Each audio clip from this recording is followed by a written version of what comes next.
11 শতকে তৈরি হওয়া এই দুর্গটি আজ তার ধ্বংসাবশেষ নিয়ে দাঁড়িয়ে আছে নিশ্চুপে পাহাড়ের উপরে।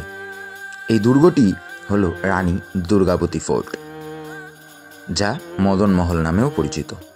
রাজা মদন সিং কর্তৃক নির্মিত এই দুর্গটি বহু ইতিহাসের সাক্ষী হয়ে দাঁড়িয়ে আছে।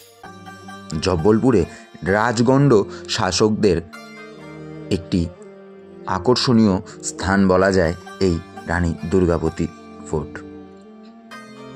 এই দুর্গটি রানী দুর্গাবতী এবং তার পুত্র নারায়ণ এদের সাথে বিশেষভাবে সম্পর্কিত।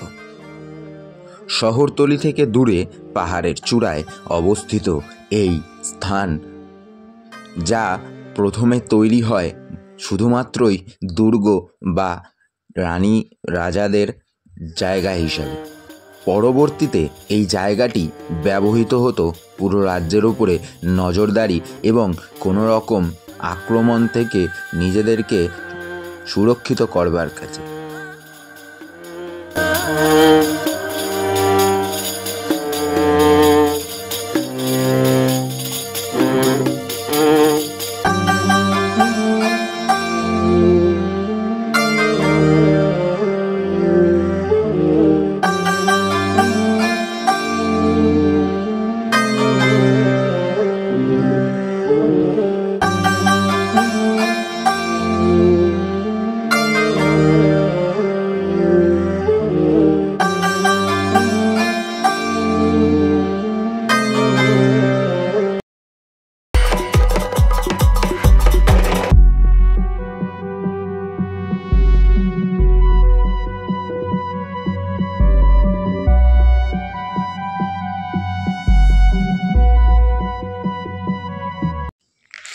তো আমরা এখন হেঁটে চলেছি এই উপর দিকে।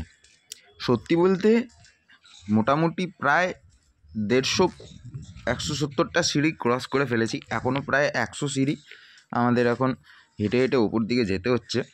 সত্যি বলতে এখানে কিন্তু এখন খুব ঠান্ডা আছে, আর যেহেতু পাহাড়ি এলাকা, চারিদিকে গাছপালা ভর্তি, তো ঠান্ডা তো একটু থাকবে, এটা স্বাভাবিক।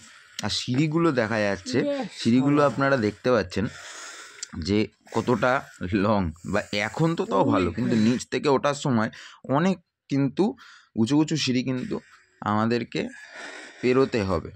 যাই হোক, এখান থেকে আমরা উপর দিকে যাচ্ছি। যে প্রত্যেকটা দুর্গতে একটা করে জলাশয় থাকতো, সেই জলাশয় কিন্তু এখন বর্তমানে এই অবস্থা, ব্যবহৃত হয় না বলে। চলুন দুর্গের একদম সামনে চলে এসেছি, যাওয়া যাক।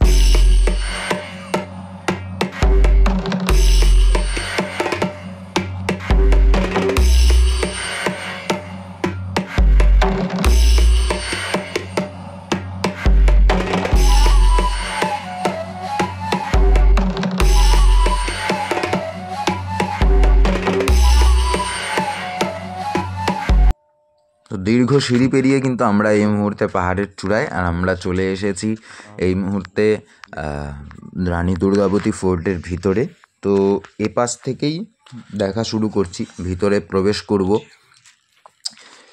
একটা অংশ সম্পূর্ণ ধ্বংস প্রায়, আর একটা অংশ এখনও মজবুত হিসাবে দাঁড়িয়ে রয়েছে।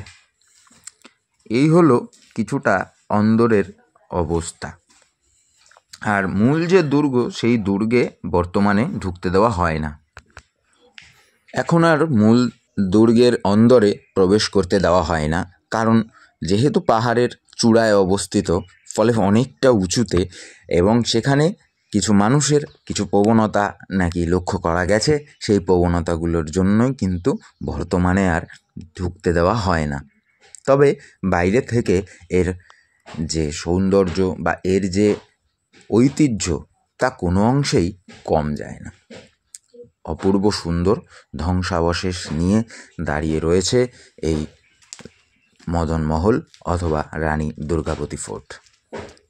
রানী দুর্গাবতী মারা যান মুঘলদের সাথে যুদ্ধে, এবং মূলত জবলপুরের শাসকদের ঐতিহ্যরূপে এই জায়গাটি আজও দাঁড়িয়ে রয়েছে।